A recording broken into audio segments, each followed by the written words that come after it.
I was searching for material, and I said, "Fuck it, I'll Google something," and that was the first thing that came out in the browser.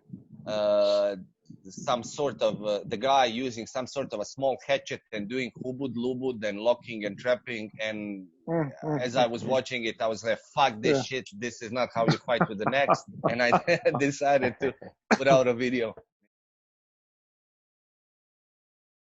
Welcome everyone to episode 7, we think, or 8. Well, we think it's 7 of Pinoy Martial Arts Mastermind. Today we'll be in for a double treat. First off, we have, of course, we have Sixto as usual. Say hello, Sixto. Hi. And we have 2 special guests today.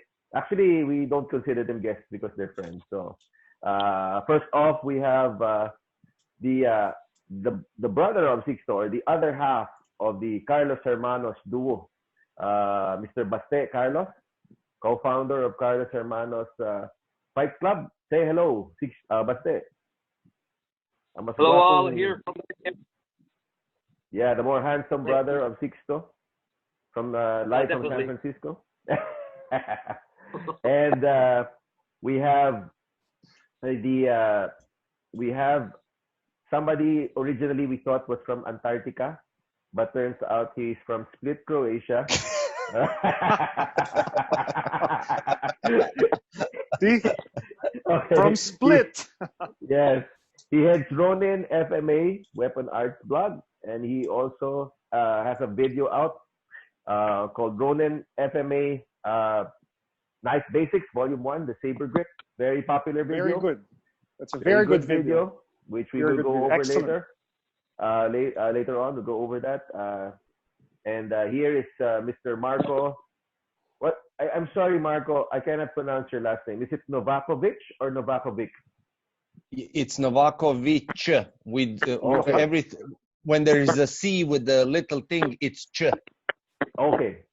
So we'll call you Marko then. Yeah, sure. Okay.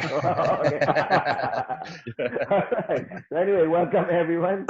And so to start it off, we have some questions. We'll start off with Marko. So Marko, what is your background in martial arts? So I came into the martial arts into empty-handed fighting. I started with when I was younger. I started with judo. And then around green belt, I broke my arm in competition, and that was it for judo. And then it was around the start of the 2000s. Mirko Filipovic became very popular, as you know, the famous MMA fighter. And I wanted to be like Mirko, and I started training kickboxing throughout my, I don't know what's your system, but that would be like, what's above high school? Yeah, senior before college. Senior high school. Yeah, senior high school. I started. I actively trained kickboxing, and then after I went to college, I had a very bad experience. I got attacked by 3 dudes late at night with a gun. And from that on, I started searching for a weapon art. And around 2010, November 2010, I found Shihandan Rostohar's Spetsvog. He's a former special operator here in Croatia that has his own hybrid system. And that got me into weapon arts because I wanted to learn to fight with a weapon, and because I saw, even though I've trained in kickboxing, 3 small dudes managed to get me to the ground first, and then because they couldn't knock me out, one of them pulled the gun, and that was it. I had to surrender my valuables. So from that point on, I trained mostly like Japanese influence starts, like with the knife. I trained with the Tomahawk before I trained with the stick. That's the funny part. And then around I would say around 2016 or 15, I finally met Guru Slaven. I didn't even know that he was like 100 miles away from me. So he was very close. And from then on, I met you guys, and that's that. Yeah, Slaven. I have a personal experience with Slaven. He was the guy who punched me in the chest.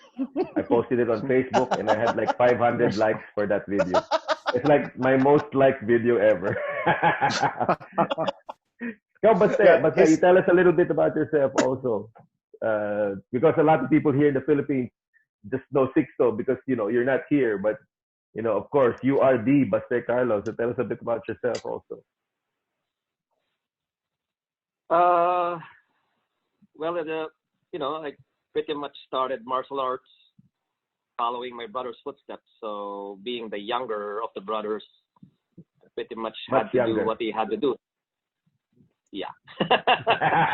So, apparently he started with Kung Fu, but I was too young to join the class. I remember that. So they didn't allow me to join. And eventually we had a Tai Chi master who was our neighbor that I was able to join. Then we did karate, taekwondo, and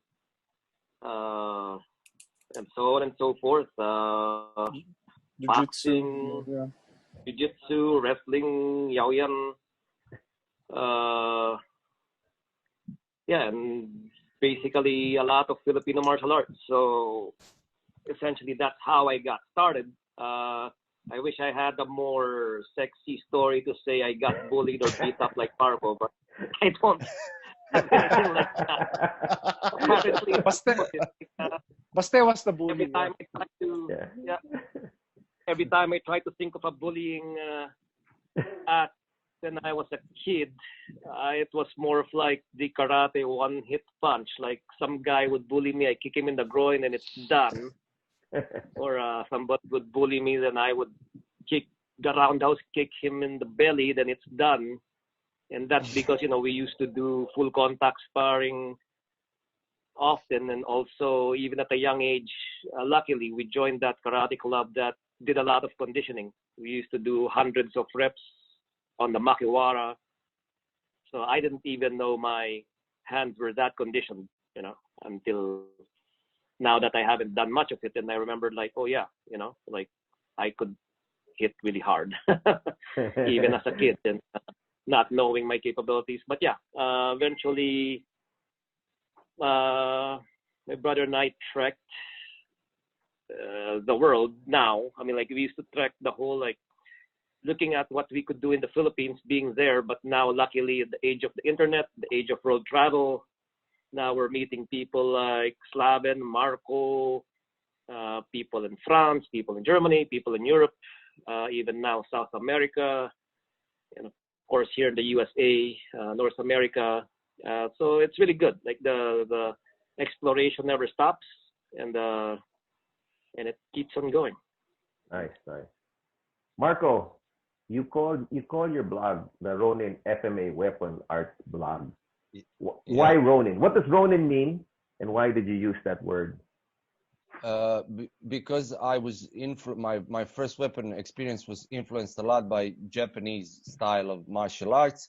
I was I and still am a big fan of Miyamoto Musashi, who's a famous Japanese swordsman, and he was famous for not studying only one style, but studying different weapons, different schools. And he was the Bruce Lee before Bruce Lee, taking what's useful, discarding what's not.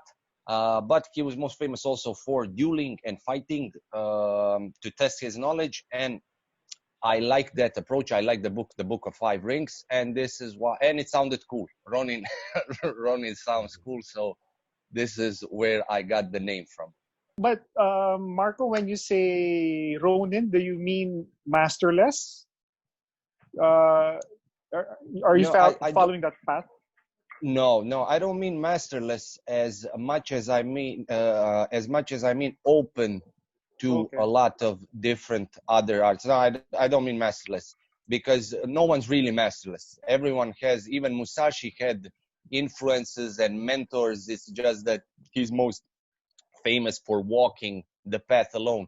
But the name Ronin is now associated like with masterless and mercenaries and stuff like that. But to me, it means a more open approach Okay. to everything. Yeah. You have this course that's out now on video, very popular, very, very good. We've watched it several times, in fact. Tell us more about it, how you came about developing it, and what's it all about. The knife course, the saber grip, came about. It's like a culmination. For 10 years, I've trained with the knife. So the knife is the weapon I've trained the most with.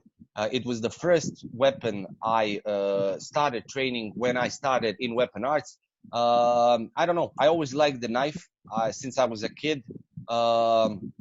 I have tried a lot of stuff with it. I have sparred. I have pressure tested a lot of stuff. And after pressure testing, I came to the conclusion that the forefather of all knife fighting, fencing, is one of the main arts you should have when fighting with the saber grip, along with the Filipino part of training of using the checking hand, the empty hand, and some closer stuff. But basically, it's a culmination of my testing and trying out different things for 10 years. And then when I came full circle, because when I started training knife work, it was very basic. It was just slash, and stab. And then through that journey to training Filipino martial arts and Japanese arts, where you have all these long drills and stuff like that, I came full circles back to the basics. It's more of like boxing with the knife, I would say, than anything else. Mm-hmm. So, Marko, would you still consider it as FMA, or has it transcended, or it's beyond FMA? Your knife system. I would consider it because I always pay my respects to everything. I would consider it more FMA than anything else, just because, as you know, in fencing there is not a lot of slashing, and in Japanese arts there is almost no sparring, and the Japanese, they don't cut like in Filipino martial. The Japanese really use circular style of cutting. It's very specific with the knife. Okay. So I would consider it more FMA than anything, because I use the same angles that you use in Carlos Hermanos or Carlos Illustrissima, the same type of energy, the footwork, everything is the same. So I would consider it Filipino martial arts. You also, apart from the knife, you've also come out with some material on the Tomahawk. Yeah. Can you tell us more about that? It's very interesting. Yeah. The Tomahawk was funny. The second weapon I encountered in my weapon training. The stick was the last. The Tomahawk, but I was taught more of it like Filipino martial artists teach the Tomahawk, very drill based or kata based, and very medium to close range. So I never questioned it. I just learned it like that. And then after I started sparring with the stick, I always played with the idea of fighting with the Tomahawk. It was always appealing. I was a big fan of the Mel Gibson film Patriot. And in general, yeah. And in general, I am how would you say, an amateur historian in Germanic and Slavic tribes. And they mostly used axes as fighting weapons. And the Tomahawk is basically an American or Indian version of the European Proto-Germanic and Proto-Slavic tribes type of axe. And once I started sparring, I started seeing that just like with stick sparring, most of it happens in the long range because no one wants to charge in or stand there and trade blows. So yeah, so just now that I've started putting out videos, it was something I started dabbling in sparring, and then I said, fuck it. I watched a stupid fucking ass video of someone that we know. Yeah, of someone that we know. Who is that? And I was like... he will remain unnamed, okay? He will remain unnamed. And the video was like Tomahawk fighting techniques, because I was searching for material, and I said, fuck it, I'll Google something, and that was the first thing that came out in the browser. some sort of the guy using some sort of a small hatchet and doing hubud lubud and locking and trapping. And as I was watching it, I was like, "Fuck this shit! This is not how you fight with the next." And I decided to put out a video. Yeah. So that's that. Yeah. So Marko, like you tell me, like how is the martial arts scene or overall like fight club scene in Croatia or your region? Just give us an idea of, you know, like how do people learn? How are the schools? How do you go about? So as far as weapon arts, the only thing that is on a bigger scale is maybe fencing. The rest of it is practically non-existent. So kendo, Filipino martial arts, some kind of HEMA or European martial arts are practically non-existent here. The two most dominant martial arts here, one which I've trained and one which I still train, are Brazilian Jiu-Jitsu and, of course, are, I would say, a religious martial art, kickboxing and boxing. We also have almost no MMA scene, so it's practically pure striking or pure grappling. Weapon arts like stick fighting, knife fighting are like almost non-existing. So for you, for example, if somebody from Split, Croatia or Podstrana, not knowing you, or someone else would want to learn martial arts, where would they go? How far would they travel? Apart from contacting me, the closest thing would be the next state, and that would be Bosnia and Herzegovina, to be more specific, Herzegovina, and that would be Slaven. So there. It's about an hour. Yeah, it's about an hour and a half past highway. Going back to your videos, okay, the knife and the tomahawk. That's one of the reasons why we invited you to this mastermind, to our interview, okay? Going back to that, I'd like to tell you, the reason why I like it so much, if I were to make something, a video, I would have made what you did. You don't think, who are your sources? Because like you mentioned earlier, a lot of people have been forcing FMA techniques with a tomahawk. In your case, what I noticed is, no, you tested stuff, you checked it, you did not force any techniques. What made you think that way? And who are your sources for tomahawk techniques? Okay, the sources for I would not just say tomahawk techniques, but axe fighting in general, because as I said, the tomahawk is almost the same as Viking axes. It's the same length. There's just the head is just different. Vikings use bearded axes for hooking shields more, but the weight, the feel of the axe, it's almost the same. So there are in European martial arts or HEMA, there are no known axe fighting sources. So there are no written. There is no. You can only see pictures like the Bea Tapestry. But as far as colonial axe fighting, like in the Americas, of course, as you know, Macklemore. And good source. His explanations are awesome, because not only does he show fighting techniques, but also how to carry the tomahawk, how to draw it, different drills to strengthen your wrists for cutting, for slashing. Also, Fernan Vargas's Warhawk series. It's a good. Those are good books. They borrow something from Macklemore. Some of it is from, I don't know, unknown sources, but the techniques themselves are like legit. Like when you read them and see them, you see, I can see that happening. The big difference is Warhawk books focus also not just on long range fighting like Macklemore's book, but also on sentry takedowns or grappling with the tomahawk, which Macklemore doesn't really touch on. But what influenced me to start exploring the tomahawk as a tomahawk would be basically your Carlos Hermanos approach of, okay, the most efficient way to hit someone would be, for example, with an angle 1 and the 2. The difference is the axe is a one-shot, one-kill weapon. So there is a trade-off to that. It's very heavy, front heavy, so you have to know how to change momentum. It's not like a stick or a sword.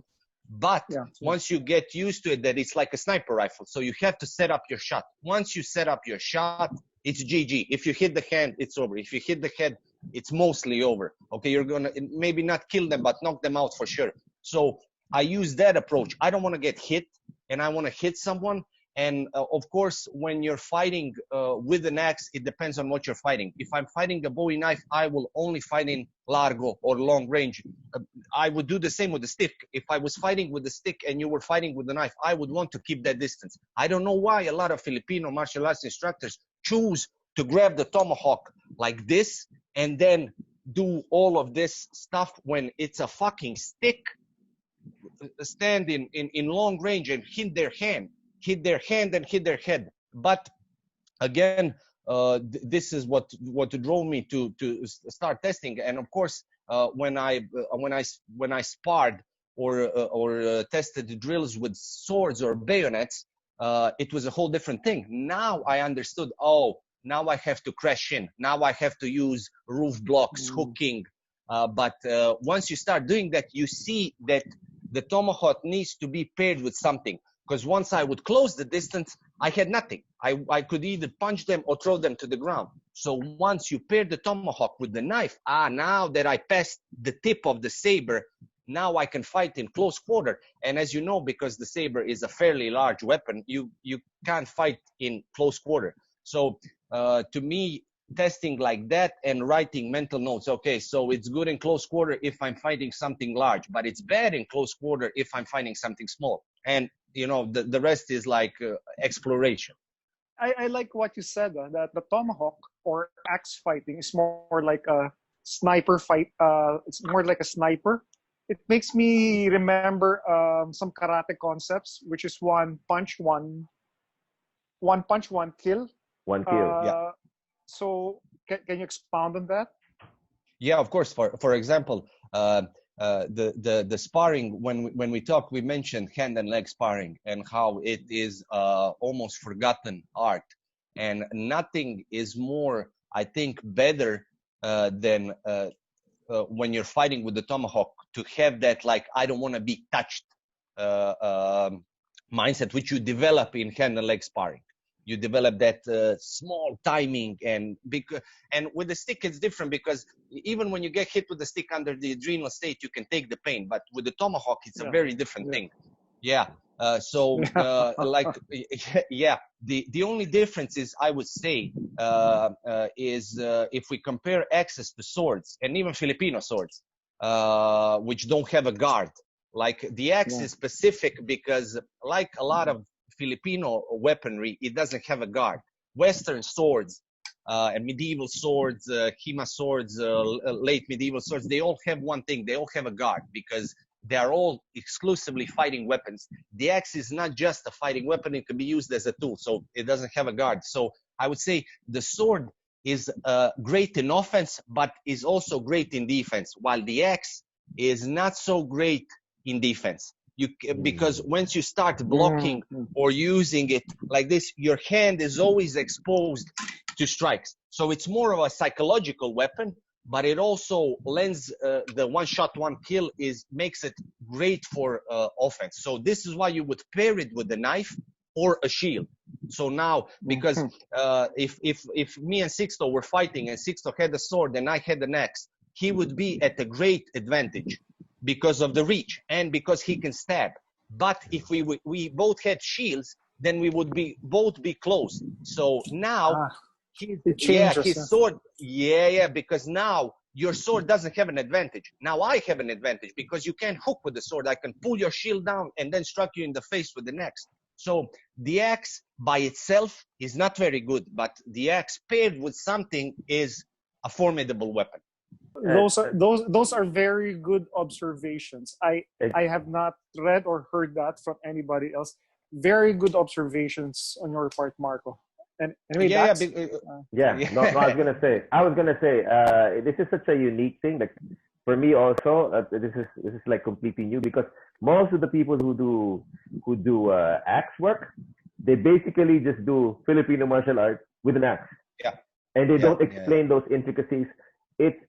I like that you're very candid about it. That you're very straightforward with the disadvantages, and Yeah.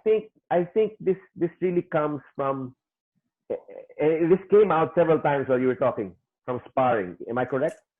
You would Yeah, say yeah, yeah, of anything through course. sparring Yeah. because in our previous episodes we were talking about sparring and how important it was to our development. And some people would disagree. I don't know why. Maybe they don't like to I don't know. But can you expound more on the importance of or at least how you feel sparring is important in our training, in our development as martial artists? I think sparring is the most important thing for a martial artist. And then beneath that, I would put conditioning and attribute development. And then I would put drilling and techniques. So Only third, just a third, short, only drilling and technique is just third, yeah, drilling and technique would be third. So sparring, attribute development, like how hard you swing, how fast you are, timing and that stuff.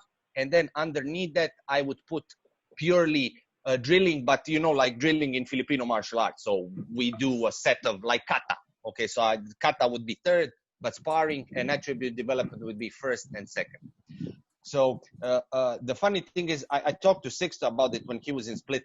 A lot of guys, myself included, that came from empty-handed fighting into martial arts, we never questioned like why there is no sparring or why we do so much drills, because it like for some reason it made sense. Although in our empty-handed systems we always sparred. Like in kickboxing, I had sparring yeah. every training. It was like first you warm up. Then we do some partner drills. After some partner drills, we drill technique. And after that, we put rounds of 3 to 5 minutes sparring. And the same thing, I train jiu-jitsu now, but it's the same thing. We warm up, we do drills. After drills, we do a specific set of techniques. And after that, put the timer on and we spar. And I think this is what makes jiu-jitsu guys, kickboxing guys, MMA guys in general, guys who spar, very dangerous and very effective in self-defense or street fighting, because they are, first of all, they are conditioned and they know what it means to go against someone that is resisting and how to apply or set the technique up when the guy is resisting. While a lot of martial arts, like you said, they don't approve of sparring or they don't do sparring, they live in this bubble. And once someone bursts their bubble, their whole system crumbles. So I would put sparring at one of the most important thing in martial arts that you can do. But not just, I'll just elaborate just quickly, not balls to the wall, let's fucking break each other's faces sparring, but stuff, because you can't train. I have, when I started stick fighting, I was very enamored with the Dog Brothers, and we would put our gear and we would beat the living shit out of each other without any kind of technique. But the problem is you cannot train like that. I would be sore. I couldn't go to work. I couldn't do jiu-jitsu. I couldn't do different stuff because I fucked up my, my rotator cuff, or my fingers were all fucked up. So specific style of sparring is the best kind of sparring. Yeah. Technical sparring. Yeah. That's right. That's the right term. Technical sparring. Yes, technical sparring above brute force and smashing each other. Yeah. So Marko, going back to the Tomahawk, from what I understand, like in speaking to some Filipino martial arts instructors, the reason for its very relatively recent popularity is that, like the U.S. have had recent wars. Past, like in multiple places. So in terms of deployment, a lot of American young recruits being sent out and, of course, deployed with, that's either a standard issue Tomahawk or whatever they bring. So I guess like these kids coming back on either on liberty or just coming back for or even prior to being deployed would ask their instructors like, hey, how do I use the Tomahawk, for deployment when I fly to wherever, the Afghanistan or wherever else. So you've mentioned that it's not as you've mentioned some limitations. So my question is like, if you were given a choice of being one of those about to be deployed infantrymen, would you bring a Tomahawk or would you rather like have something else? When you say something else, do you mean I can have a Tomahawk and a knife, or I can just pick one? Whatever you want. You want a warhammer, you want a knife, you want a machete, you want a bayonet, or okay, rope, so rope dart. The rope darts, kunai. Well, just speaking of like limitations, because like one comment I've heard is that like just based on anecdotal, just based on conversations, is that some have found out that when they do breaching, it gets stuck on bone. Yeah, because what they are carrying, what a lot of American troops are carrying, because this is where the problem is. What a lot of troops are carrying are not Tomahawks.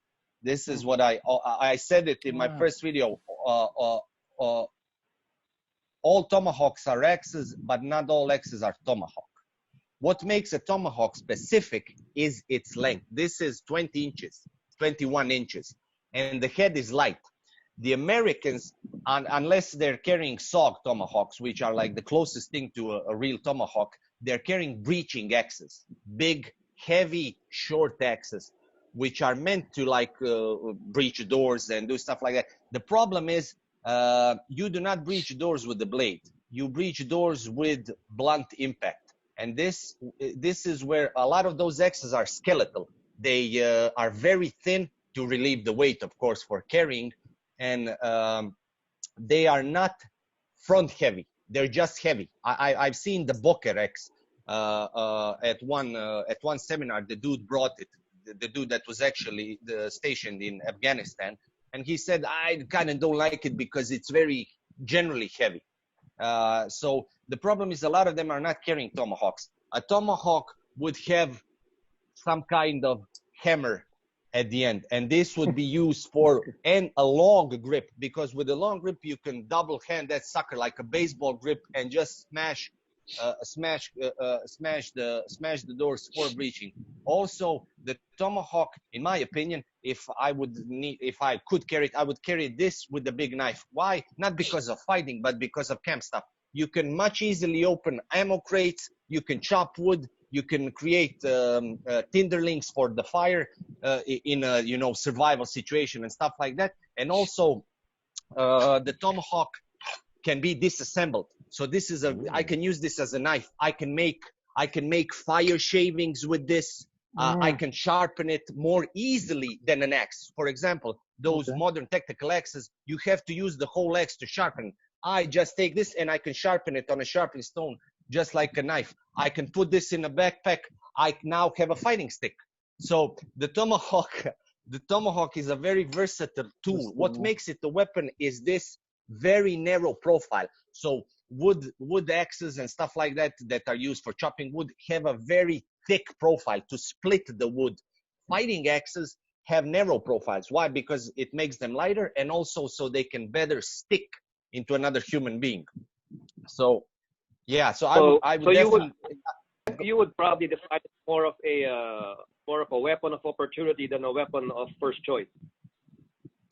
I would consider it like a knife, not just a weapon, but also a tool. For example, I would never carry a saber into combat, into like modern military war. Although it is a weapon and I can kill someone, the relative other tasks that I would need to be doing are the saber is useless. Also, I would never carry a dagger if I was a soldier. Why? Because a lot of soldiers use the knife most for opening cans. And if you try to open a can with a dagger, it will break. So I think that the Tomahawk is an excellent weapon, but also it is an excellent tool. The difference also being that with the Tomahawk, for example, if you're fighting with a Tomahawk, if you have a machete and I close the distance, for example, you and me, Buster, we find ourselves in the room, you have a machete, I have a Tomahawk. I charge and pass your largo range, okay? So now we're in grappling range. You cannot choke upon the machete. I can use this as a boxer. I can strike with this, I can box with this. And then if I need space, I can just grip it more and wield it, you know, like a normal axe. So I would say the axe in general, this is why it has been used so much in European history. A lot of people think that Europeans just use swords. A lot of the Germanic and Slavic tribes used axes because they were not only fighting. You would fight and then you would go to the forest and you need to make camp and everything. So you can do that with a sword. So you did mention something about machete versus a tomahawk. Yeah. So if you only had one choice, you would still bring a tomahawk versus a machete? And of what course, are the pros and cons? Yeah, the pros and cons. A machete is a very their similarities that they are both psychological weapons. Everyone gets scared of a machete. This is why Jason carried the machete, and everyone gets scared of an axe. It's something primal in our brain. But for example, where I live, I would carry an axe. But if I lived in the Philippines, I would carry a machete because if I could, of course, because forests here and trees and different things, they are very hard. We have pine, we have oak, we have stuff like that. You can't chop that with a machete. We don't have bamboo or, you know, rattan and stuff like that. So depending on the climate, I would carry certain. For example, if I was in a tropic climate, I would never carry a tomahawk. I would always carry a machete first, some kind of heavy machete, or you know, like a parang or whatever, or a barong or something like that. Okay, and going back to military applications, you would still recommend a tomahawk on the side? Axe. Yeah, the axe, just because it has more options, and that is what is important to a soldier. You can do a lot more stuff than you can do with the machete. First of all, you cannot collapse a machete. The second of all, you cannot open boxes with the machete, and you cannot breach doors with the machete. You can do all of that with an axe. I'm not going to say with the tomahawk, but people use the term tomahawk now because it's become tactical. It's become tomahawk fighting like the Indian. Yeah. But a fighting axe, the American soldiers some of them carry a fighting axe. And the tomahawk became most used in the American army during the Vietnam War. And it wasn't used for fighting. Now that's the funny story, because this is from one of the books. The Vietnam tomahawk was a normal tomahawk, but just with a shorter handle. And they found out that it was excellent for opening big ammo crates. So helicopters would carry ammo crates into the jungle, and they would drop the crate and then leave. And the soldiers had problems opening the boxes because once the box hit the ground, all the metal compressed, and they couldn't open it with the knife. And then some dude used the tomahawk to open it. They say, "Oh man, that's great." And the tomahawk gained its popularity as a tool in the Vietnam War. And it also was awesome for close quarter combat because you can, you know, you can easily dispatch someone with the tomahawk. Yeah. Marko, I'm gonna deviate a little bit. We've been talking. I'm sorry if we went very specific. No. I'm sorry for that. It's actually very interesting. It's great. This is all new to us. And it's very interesting. But I just want to take advantage of the fact that you're here for us for a short time. But I'd like to go back to your video on knife work. Okay. And the question I want to ask is, personally, what type of knife would you carry as an EDC or an everyday carry? For an EDC, I'm pantsless now. but I can. I'm show in my us, shorts. show us. We don't believe you. We don't believe you. Show us with your pants. I'm in my shorts. But I would. I carry a fixed blade. I always carry a fixed blade. I also carry a folder, but my main EDC blade is a CRKT. They don't make them anymore. CRKT Sweet Kiss. So Kiss stands for Keep It Simple Stupid, and I love that because it is a straight tanto with no hooks, no nooks, no guards, no crannies. It's very slim, but at the end of the day, it is a 6 mm thick piece of steel. And this is what I'm looking for when I have an EDC knife, so that it won't break, that it has as less as moving parts and as less fancy blingy stuff and stuff like that. It's black coated. It has excellent grip. I even put some hockey tape on it to make the grip more fatter for my hand. And it has an excellent sheath, and it only costs $35. So if I needed to throw it away, I wouldn't be like all heartbroken and stuff like that. Yeah. Okay, so Marko, what are your future plans with the knife? Are you with your knife instructional video? Are you planning to make more?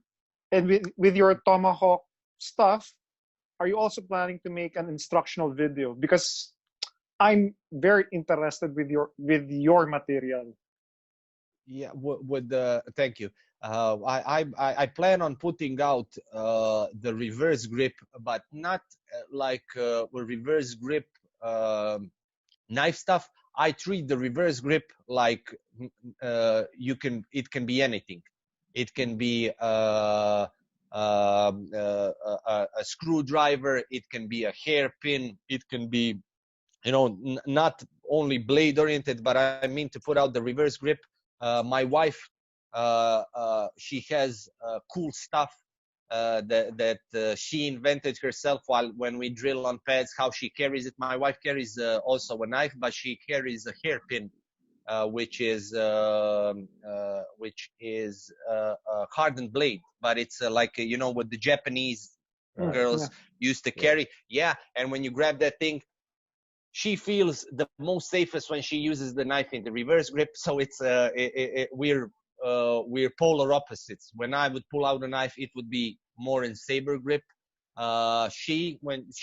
In her own words, when she wants to do someone harm, she always grips the knife or the pin in the reverse grip, because this gives her the primal capabilities. And I don't know why that is. Maybe it's psychological, maybe it's whatever, but I mean to put out a reverse grip series, but not just focusing on the knife, but focusing on flashlights, impact, whatever, just like as an impact stabbing tool of a tutorial. And the Tomahawk stuff, I'm new to the axe, like from an exploration standpoint and sparring and stuff like that. And I would much rather that people saw it and then they started sparring and exploring and sending videos. Man, I picked this up. You can hook this or like that.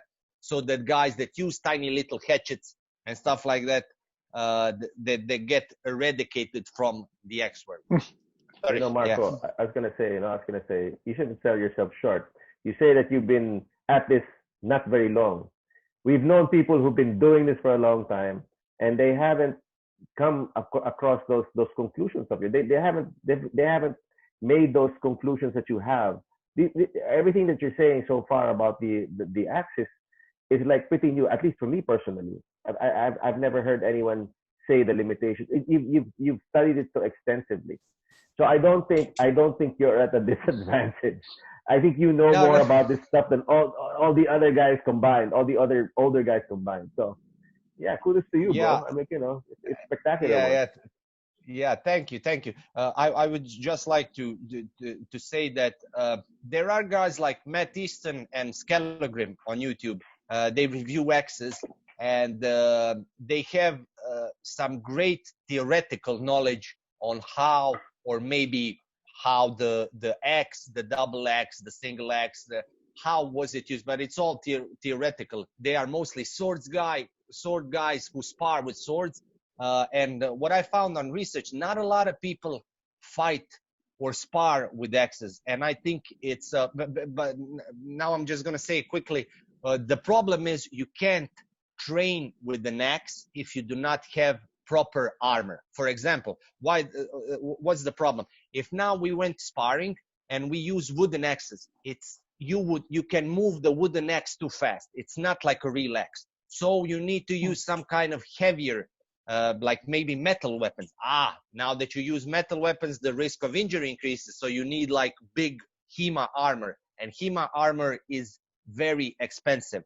So the thing I found out is that first you drill something solo with the real axe, and then once you see how it feels, go test that in sparring. Because what will happen if you don't train with the real weapon, you only train with aluminum weapons or wooden axes, they are far too light. Far too light. You can swing them almost like a stick. And then the technique starts getting, unrealistic, because you wouldn't use an axe like that. And this is why I think partially the problem with a lot of Filipino martial arts instructors, they use too light aluminum trainers and tiny little wooden trainers, which you can move so easily, Yeah. Yeah, let's make something in the future. Let's make a collaboration, Marko. Let's maybe write a book. I would buy that. Let's just write down stuff, philosophies, concepts.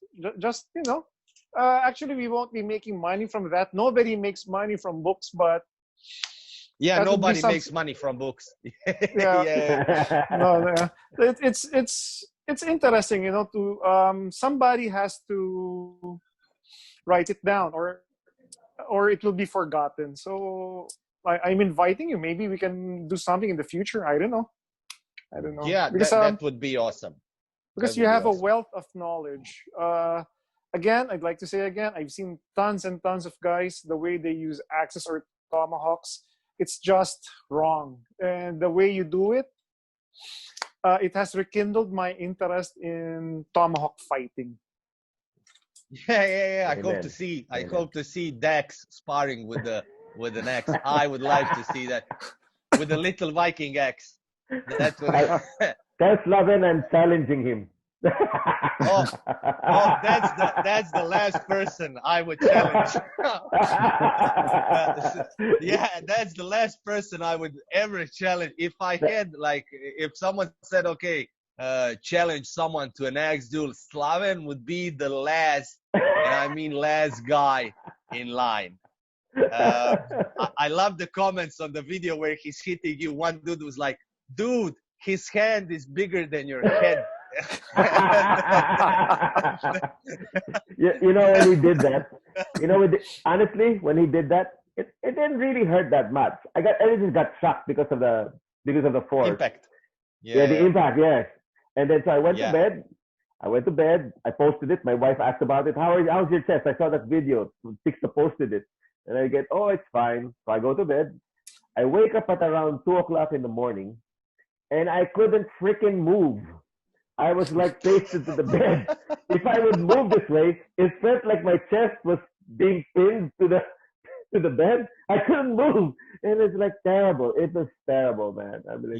He's a prime example of how old school conditioning and training in martial arts.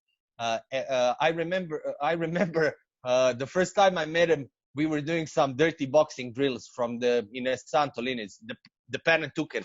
And we were doing where you slap the hands, like parrying and trapping. And when I started doing it, I was really going hard, and on his face I saw nothing. And then he started going, fuck, every time he slaps the hand down, it felt like someone was slapping me with the brick. And I didn't want to say nothing because, it was a seminar, we were doing recordings, and I'm not like going to be a bitch. But I remember going to this guy. I said, dude, he fucking slaps like a brick. And he said, yeah, you're going to see your hands tomorrow. And tomorrow I had everything was like purple. My forearms were purple as he was like slapping. And so, yeah, but that comes from, he's a Wing Chun instructor. So that comes his pressure and power and stuff like that. All comes from old school training. Also, he's an former MMA fighter, so and he's big, so yeah. He's a big dude, yeah. He is a big dude. Yeah. I always say that guys like him are a testament that savages used to live in the place of Croatia and Dalmatia. This is why I'm fucking serious. This is why the Romans disappeared, because Slavic tribes came with dudes like Slaven. And the tiny little Rome was like, what the fuck is this? And, wielding axes and stuff like that. And this is why he would be the last guy I would ever challenge to any type of fight, not just axe, fighting. When I was doing stick sparring with Slaven, it was like sparring with a giraffe. And the only thing I could hit was his knees. Because, everything else was so long. Oh my goodness. Yeah. But good guy. Yeah, great guy. We'll wrap this up. We won't keep you. You're a busy guy. Baste, Sixto, any last words for any questions? Any last words? No, just saying, Marko, I brought my cap to honor your presence here. You brought what? But yeah, thanks. Oh, you didn't see it? No. It's my Croatian cap.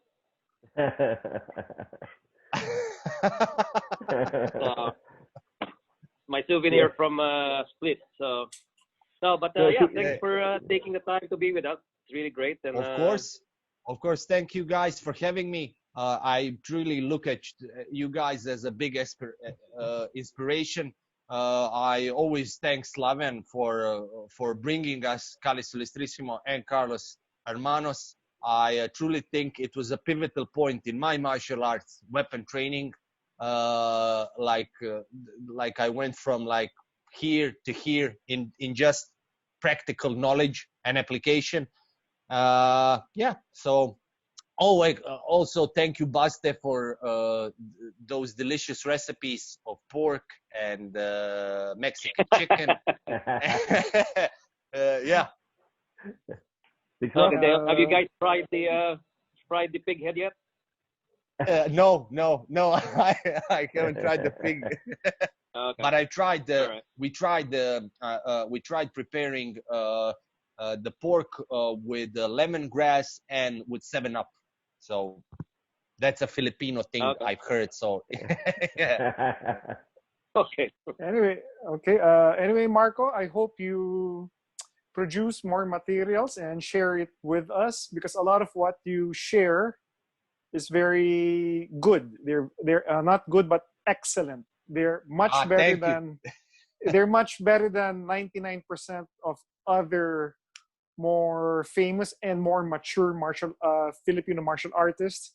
Your material is much better, and I look forward. I always look forward to your posts. Thank you for sharing. Thank you, Sixto. Thank you guys for having me. And Sixto, I will be sending this to the mail to your address. I hope you have a great day, guys. Thank you, Marko. I hope you have a great day. Thank you, Marko. Thanks for hosting. Thank you. Thank you, guys. No Bye. problem. Bye. Bye.